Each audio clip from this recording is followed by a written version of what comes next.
نحمده ونصلي على رسوله الكريم اما بعد اعوذ بالله من الشیطان الرجیم بسم اللہ الرحمن الرحیم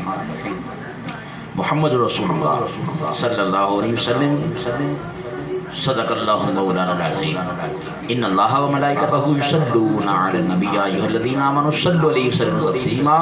الصلاۃ والسلام علیک یا سید رسول اللہ وعلی آلہ وصحبہ یا حبیب اللہ۔ برادران اسلام،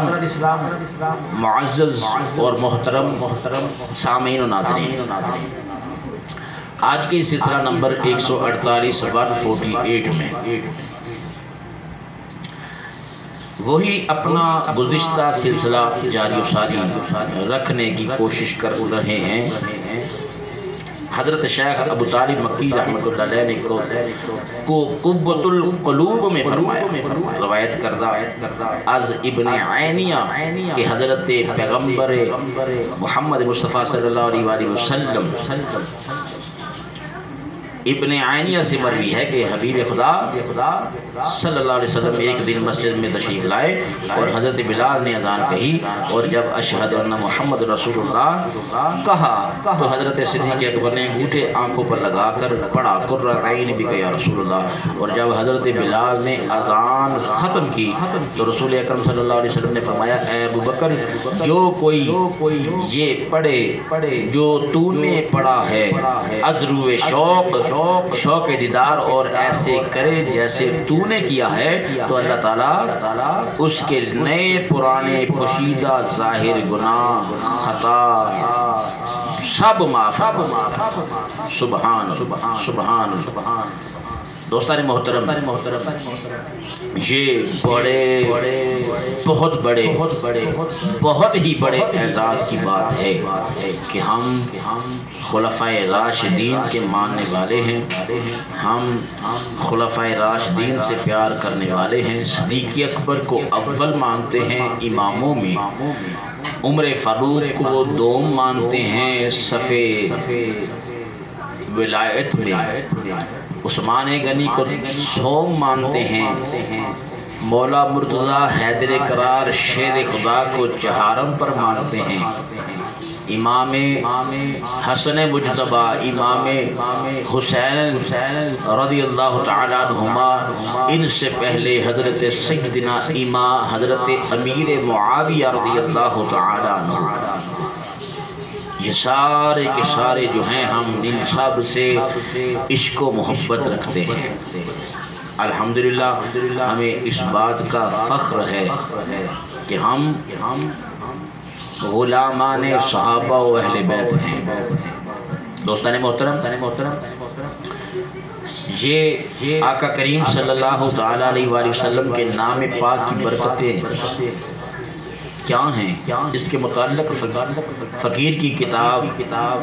یعنی حضرت سیدی و مرشدی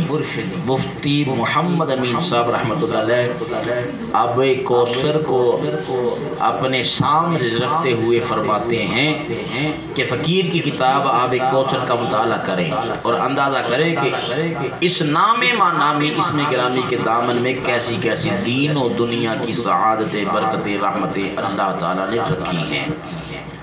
دوستان محترم، مدرجہ بالا احادیث مبارکہ اور ارشادات عالیہ سے مدرجہ ذیل فوائد حاصل ہوئے۔ اذان میں نام پاک سن کر انگوٹھے چومنا اور آنکھوں پر لگانا یہ صدیق اکبر رضی اللہ تعالیٰ عنہ کی سنت ہے۔ رحمت والے نبی صلی اللہ علیہ وسلم نے اس عمل کو پسند فرمایا ہے اور ایمان والوں کو اس پر عمل کرنے کی ترغیب دی ہے، اور اس پر عمل کرنے والے کو شفاعت کی نبی سنائی ہے، اور یہ ایک نعمت عظمیٰ ہے۔ ایسا کرنے والے کے نئے پرانے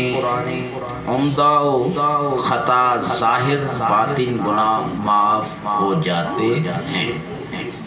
نامی اسم گرامی کی تعظیم کرنے والے کو حبیب خدا صلی اللہ تعالیٰ علیہ وسلم جنت میں داخل فرمائیں گے۔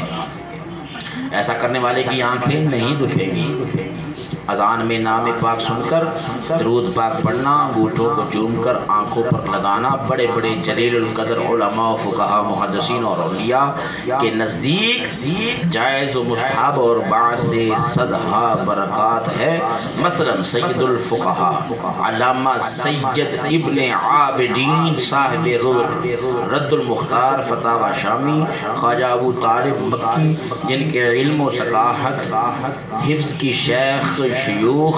خواجہ شہاب الدین سہروردی نے تصدیق کی ہے، اور حافظ الحدیث علامہ شمس الدین سخاوی رحمۃ اللہ علیہ، اور صاحب شرح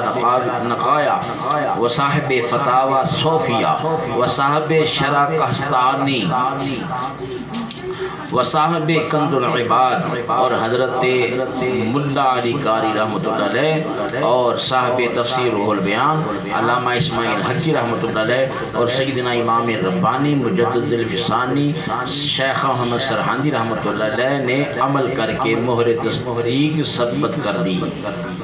اس مبارک اور مستحب فعل سے منع کرنے والے حضرات سے اپیل ہے کہ وہ ممانعت کا ایک قول دکھا دے، یعنی اللہ تعالی جل جلالہ نے فرمایا ہو کہ میرے حبیب کا نام سن کر انگوٹھے مت چومو، یا خود رسول اللہ صلی اللہ علیہ وسلم نے فرمایا ہو کہ میرا نام سن کر انگوٹھے نہ چومو، بس ایک قول دکھا دے۔ اور اگر وہ ممانعت کا ایک قول بھی نہ دکھا سکیں اور ہرگز نہیں دکھا سکتے تو مندرجہ ذیل سوال کا جواب دیں۔ سوال: ممانعت کا ایک قول بھی نہ ہو اور جواز کے دلائل کا انبار موجود ہو جو کہ کتاب ھذا کے 31 صفحات پر پھیلے ہوئے ہیں، اس کے باوجود یہی رٹ لگائے جانا کہ ہمیں تو کوئی ثبوت ملا ہی نہیں، کیا ایمان کا یہی تقاضا ہے؟ کیا محبت رسول اسی کو کہتے ہیں؟ نیز یہ بھی مسلم ہے کہ عدم ثبوت عدم نہیں ہوتا، پھر کس قانون سے منع کرتے ہو؟ بعد ازاں ہم ان حضرات کے اکابر کا نظریہ پیش کر رہے ہیں جو کہ اس مبارک اور باعث صدہا برکات عمل سے محروم ہیں، جس عمل پر بخشش کی اور حصول جنت کی نوید ہے۔ پڑھیے اور عمل کر کے رب العالمین جل جلالہ سے جنت حاصل کیجیے۔ مولوی عبدالشکور دیوبندی لکھنوی اپنی تصنیف علم الفقہ کے 159 صفحہ پر لکھتے ہیں، اذان سننے والے کو مستحب ہے کہ پہلی مرتبہ اشہد ان محمد رسول اللہ سنے تو یہ بھی کہے صلی اللہ علیہ یا رسول اللہ، اور جب دوسری مرتبہ سنے تو اپنے دونوں ہاتھ کے انگوٹھوں کو چوم کر آنکھوں پر رکھ کے کہے قرۃ عین یا رسول اللہ صلی اللہ علیہ وسلم۔ دوستان محترم دیکھیے، اب غیروں کی کتابوں میں یہ ثابت ہے، وہ بھی اس بات پر متفق ہیں کہ آقا کریم صلی اللہ تعالیٰ علیہ وآلہ وسلم کے نام نامی اسم گرامی کو چوم کر آنکھوں سے لگانے سے جنت بھی ملتی ہے، بینائی بھی نہیں جاتی اور آنکھوں کو درد بھی نہیں ہوتا۔ دوستان محترم، عشق و محبت والوں کی خدمت میں چند نصیحتیں اور نصیحت کی باتیں عرض کرتا چلوں۔ بسم اللہ الرحمن الرحیم۔ میں عرض کرتا چلتا ہوں کہ یہ باتیں جو ہیں یہ صرف زبانی کلامی باتیں نہیں، یہ جو لوگ عالم فاضل گزرے ہیں، اولیاء عظام گزرے ہیں، ان کا بھی اس بات پر اتفاق ہے کہ نبی پاک صاحب اللہ صلی اللہ علیہ وسلم کے نام نامی اسم گرامی کو سن کر اس پر قرۃ عین بک یا رسول اللہ صلی اللہ علیہ وسلم پڑھنا ایک بہت بڑا اعزاز ہے۔ اللہ تعالی ہم سب کو عمل کرنے کی توفیق عطا فرمائے، آمین۔ وآخر دعوانا ان الحمد للہ رب العالمین۔